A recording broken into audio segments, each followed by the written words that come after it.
Alright guys, so this video is going to go over how to perform the Technogym arm curl machine, which will work your bicep. And when we're performing this, we want to think about, first of all, making sure the seat height is spot on. We want the seat so our elbows roughly in line with this black dot here on the side. That's called the axis of rotation. Aligning it up with it, typically it will just make the movement feel a bit smoother, whereas if it's too high, it will feel really hard at one point, really easy at the other. Too low, what you'll find is when you curl, it will be really hard at the top, really easy at the bottom.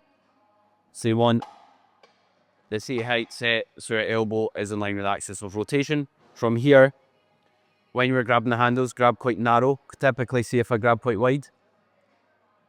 My arms want to go a different way than the machine's traveling. The machine's wanting to travel this direction. My hands want to come in more. So grab quite narrow on the handle. And then when you're performing it, make sure you keep that up arm back, glued against the pad.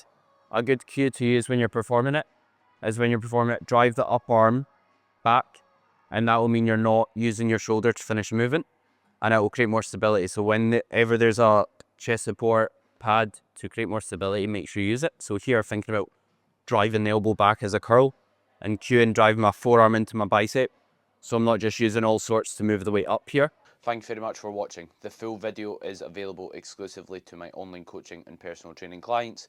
If you're interested in any of the two services, feel free to inquire via messaging me on any of my social media platforms or via the link in the description if applicable, depending on where you're watching this.